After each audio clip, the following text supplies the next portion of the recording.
I'm in the middle of some inspiration for a project. Let me get this going so we can bead together. And I want to show you the process of how I make earrings. Okay. Hey, Nancy. I'll be right back. I gotta go and get my mag eyes.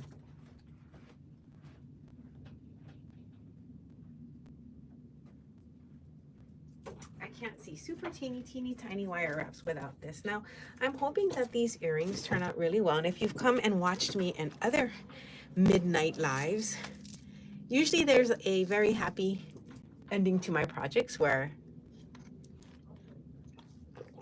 it gets finished or it looks nice. So let's just hope that happens today. The plan is to take these little balls, make a cluster that's going to hold the shells.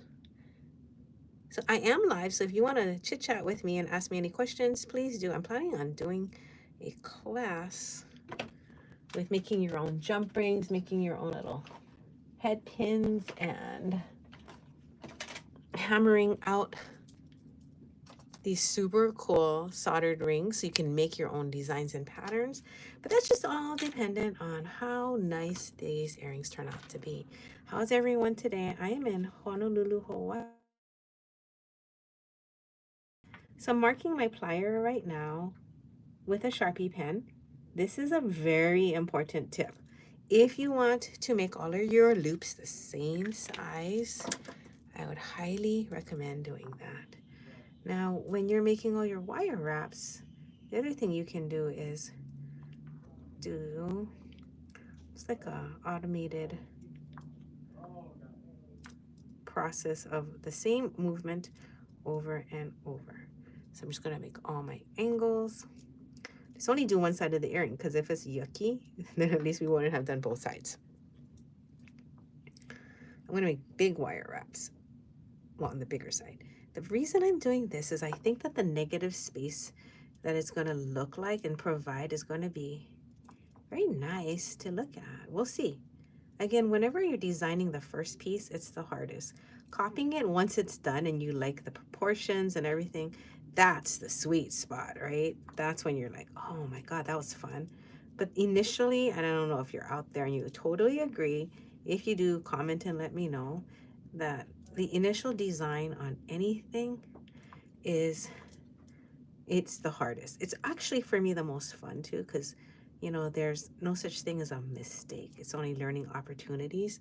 So when you do this, you can feel your way through the project and be like, man, is this kind of effed up, or is this gonna look cute? And when you succeed, oh my gosh, what a feeling, right?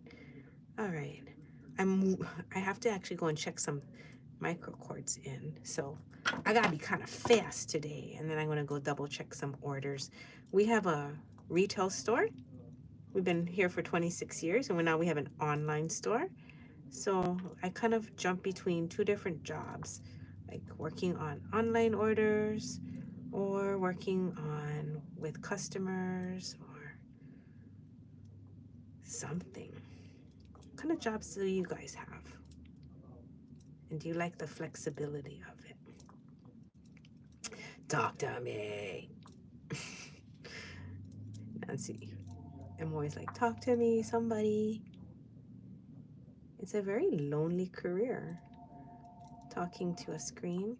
I know I say that all the time. I do. I'll stop. Okay.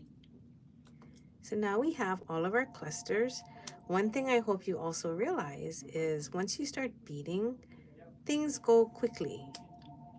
Like you are able to make earrings in a few minutes versus like the initial one, which takes a couple hours.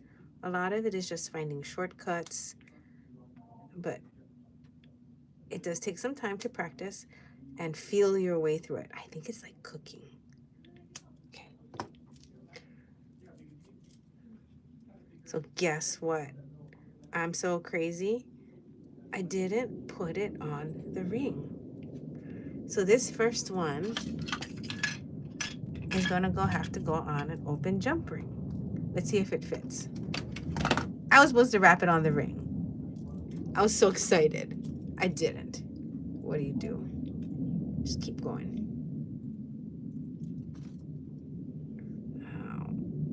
Oh yeah, it fits. So I have 6 wire wraps here, and because I'm going to be teaching how to make the jump rings, I think it's perfect. I'm just going to put them in order of small, medium, because I have a 2 millimeter, a 2.5 millimeter, a 3 millimeter.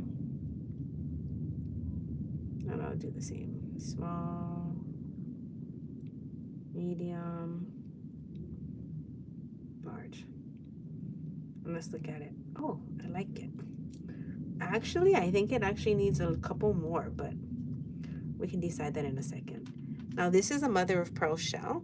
I'm going to use it with the shiny side cupped in towards me. So I'm going to put a jump ring in there. Now for my friends out there, do you guys want to learn how to make jump rings and make them the right diameter with the right gauge wire? Because that's kind of like what I love doing. All right, so I'm going to take off 3. No, I don't have to. I can close it and then whip 3 around to the other side. So we'll see. You hear that clicking noise? That is the noise you want to hear when you open and close a jump ring, so you know the split is closed.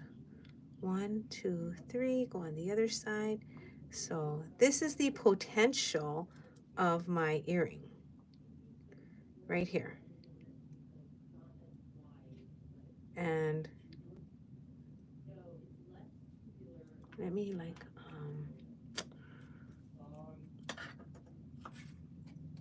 put something to hold it with so I can get my fingers out of the way.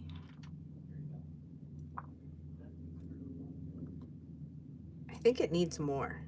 I think it needs more dangles because it needs more weight to push it down and to get more dangles around the top.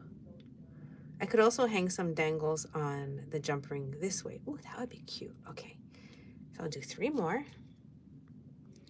Now, if you have any comments, I think, yep, they are visible. If somebody wants to comment and say hi, that'd be lovely. Lovely. Oh my gosh, I have to eat lunch. So 1, 2, and 3. Let's try 3 more. Maybe I'll put 1 more big one. Very random right now. We can always take it off after and count how many of each size we used. But I think for the initial one, it's kind of good just to do it by feel and see what's happening. So that's 1.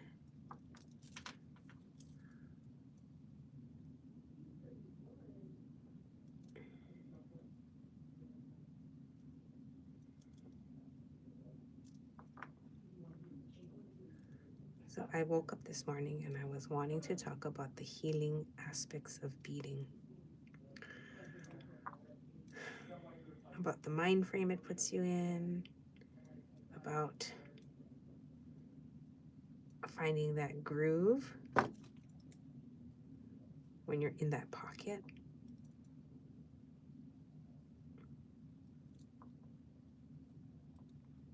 I'm gonna wrap these shut.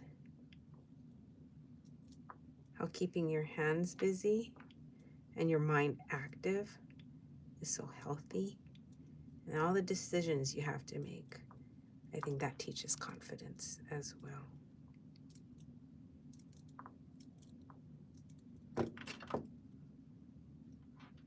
Wrapping with 26 gauge wire is so much fun. It's just like wrapping with the softest wire, but it has tension because it's half hard.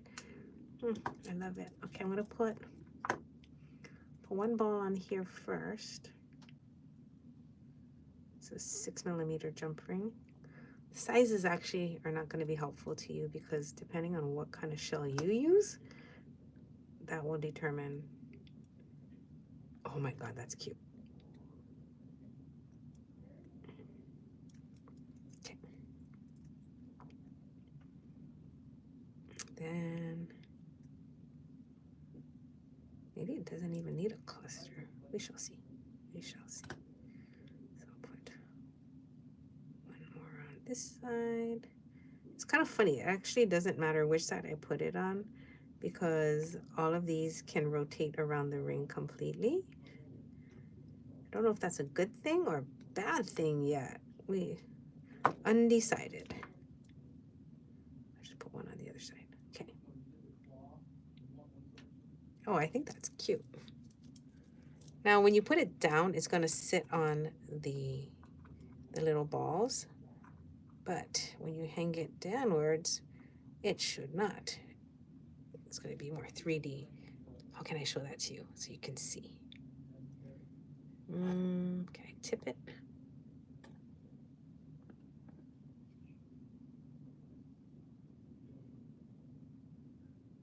Ah, you know what it is? I got it.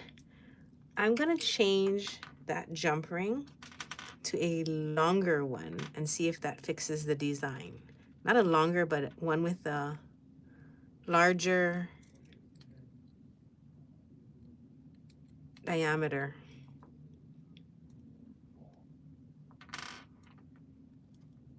This is part of the will it work or won't it process. Just gotta try. Try.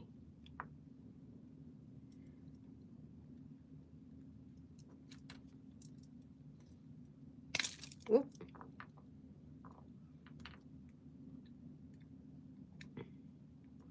That's called a slip of the tool. Be careful, I have gouged myself and bled and scratched it pretty bad in the past. Much better. So I think what you can see now is by putting on a larger ring, now you can see all the balls.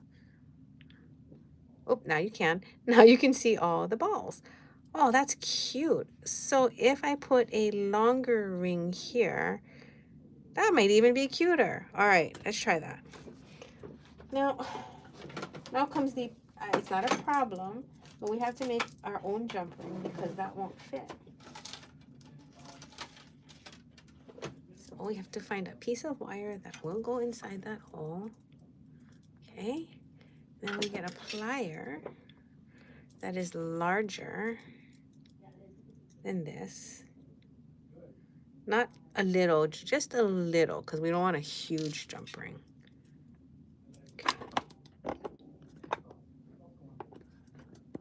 Okay, take this.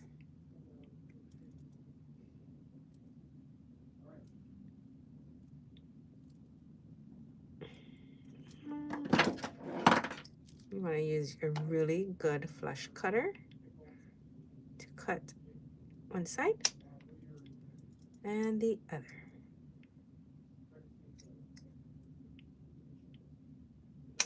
Ta-da! Now we're going to take this jump ring out. So this jump ring that I used was, look at that, I'm crazy. I have a 10mm, but I don't know if that's going to fit in the hole. Let's try. If not, then my jump ring that I made is a thinner gauge wire, so it might be better. We'll see. We shall see. Yeah, it doesn't fit. So that's 14 gauge. My jump ring is a tiny bit larger. The thing is, I can make my jump ring bigger because my tool gets larger. Okay, here we go. Don't forget my little doohickey in the front. And put that on that ring. When I do this version again, I am going to use a soldered ring at the top. All right, what a great lesson.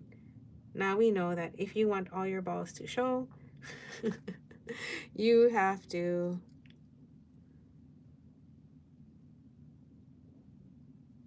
wrap them on a ring that's longer than the one you're dangling from. So that's starting to take some shape. The only problem is like now it's bigger, so it can come over all the little balls. So one thing I might want to do is put more balls on, or just keep it simple, just like that. It's kind of cute. What can I put on the bottom? I was gonna wire work a nautilus shell. So I think we can, or I can just put another, oh, what if I put a gold drop at the bottom? So many options. Or what if I put a piece of chain and a cluster? That could be cute too. Because my other idea was taking this, let me do it right now, and hanging a piece of chain from here and then a cluster at the bottom. Ooh, you know, it'd be nice to have two different earrings. That'd be super cute. Let me get some gold chain and hang it on there.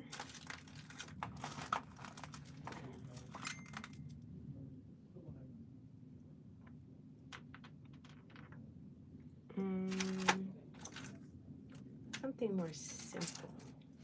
It's funny, and like when you don't want to stand up and leave and you have to use what you have, you just take whatever you can get.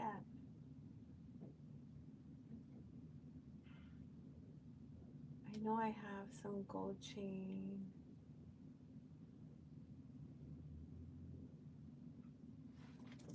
All right, one moment. Excuse me, waffles.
Okay, Waffles, thank you for taking over the live while Mama was gone.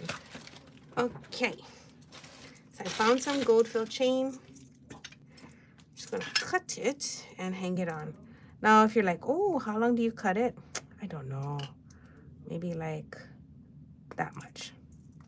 Again, when you're doing a prototype for anything, I really can't tell what's good and what's not until you do it.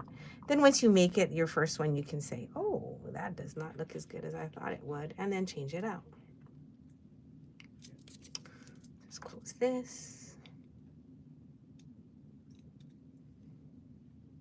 Oh, look, it's gonna be two different earrings completely, but you can wear them as a match set. Love that. Now I'm gonna wrap my little balls onto this chain. So I think I'm gonna put 9. Just to make it easy, I'm just gonna do 3 of each size. And then I will be highly critical of my own work at the end. And when I say highly critical, it'd probably be more about the design than the technique. Technique, when you're doing something the first time, you can't get it the way you want, you know? That's just practice. I mean, if you've done it like 10,000 times and you still can't make a round loop, that's different.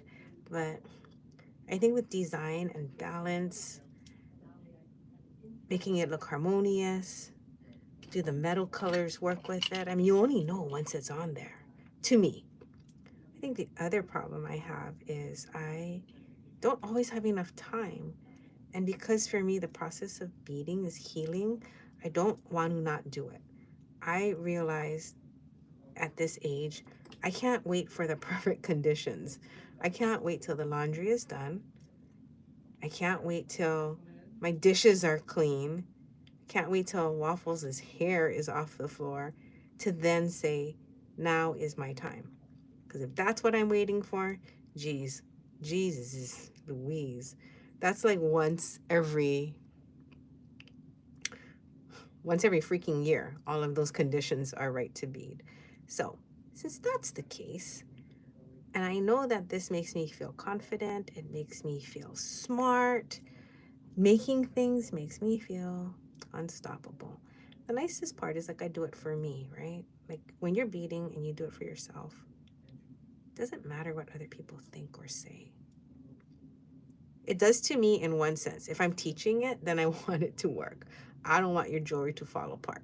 When you're doing it for yourself, that the process is important. It's the healing portion where you get to make the decisions. You get to live with the choices. You get to say, oh, I like the pink with the purple. And even though people say I shouldn't wear that color, screw it. If you like it, of course you can wear it. Of course you can pick it. And of course you can do what you want with it. You know, as long as you're focused on your happiness and you're not hurting anybody, which beading, oh my God, beading never hurts anybody. It is probably the most meditative activity you can imagine. Now, don't do it the way I'm doing, which is like in a Zoom, in a live on YouTube. No, that's not relaxing at all. It's fun, but you don't get to explore your own headspace. So when I bead at home, you know, a lot of times I do it quietly, mindfully, with the purpose of just working on my own spirit. Okay, here we go. Let's put it on. So you open it up, put it on the chain, and you're gonna wrap it shut.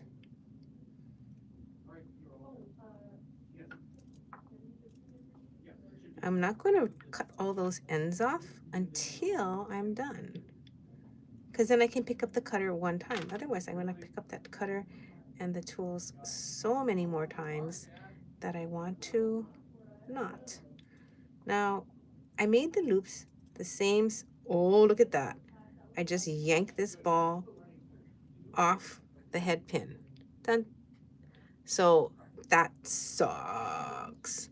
Wonder if I can get it back in. Well, maybe it won't fall off. This is mine. It's a prototype. It's okay. Remember, don't lose focus on what it is you're trying to do, which is be creative. Fix all of these things later. I have to rewrap it.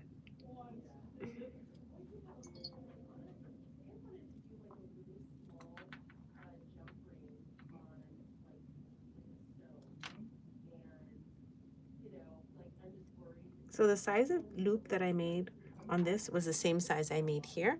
And the reason I made those big was because I wanted it to drop and not get stuck on each other. And so just out of habit, I just repeated the same size on the bottom. And then I'm noticing now that I didn't have to. I could have made these smaller. If I made these small loops smaller, it would have been tighter to the chain and the balls would have been closer to the chain. Ah, look, it fell off. I'll have to fix that one. So I know I said 26 gauge works, but I gotta double check on that. So if you ever think you're gonna sell your jewelry, my advice after 26 years is never sell your first one. Because you have to give it some time to see if everything settles, if it works, if it sits right, does gravity work with it? Especially if it's a necklace. You wear it for a couple hours, you're like, why is the clasp on the side of my neck? That was not the plan. Okay, with all of these little things sticking out, I cannot see what's happening, so I'm gonna cut them off now. You can tuck them in at the very, very end.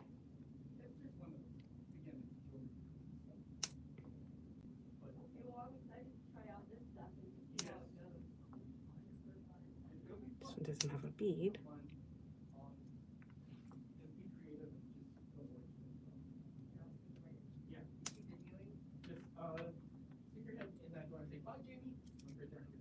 Bye, Jamie.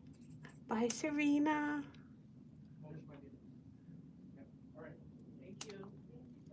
Okay. Our friend who is visiting. Oh, look, 2 beads wanted to fall off. So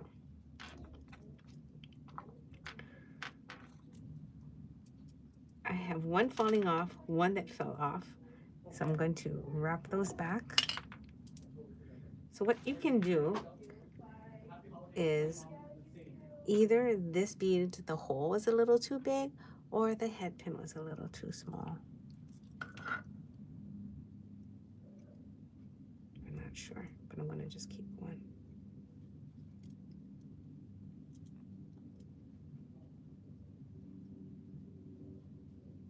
Okay. Now when I look at it, I can see that there's some gaps towards the bottom. So if you want to fill in those areas, you can see where they're happening. And wrap in there. So the class that I want to do, oh, look. Okay, so I think that that size bead, that's the one that's giving me problems, does not like this. So you're probably thinking, now what do you do? Well, that's what I'm going to be teaching in my class, how to make your own versions of these head pins so that you don't have to keep, and I hate to use that word, wasting head pins, but it is what's happening. And I've had people ask me, oh, what if you just wrap gently so you don't press against the ball? Well, it'll still be able to fall off. That kind of sucks. Okay, so here is one side. I think I'm going to add a couple more, but I'm going to have to go get some wire. Here is the other side. And before you put the ear wire on, you can move them how you like. And then I'm going to wrap something from here. So my plan was to make a little nautilus, and this is not what I'm going to do anymore, but let me just see if the idea even is cute.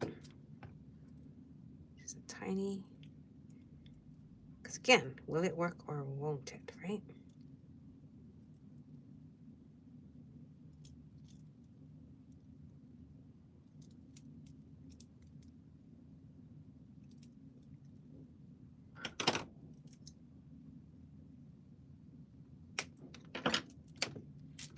So this is not the one that I'm going to use. I'll probably do it in the same metal. This for now though is just a sampler to see if I like the idea of a handmade wire component on it, or do I want to add something.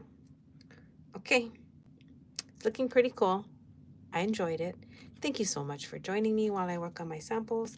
I am now going to go and move to the larger mother of pearl here and see how that goes. Have a wonderful day. Bye.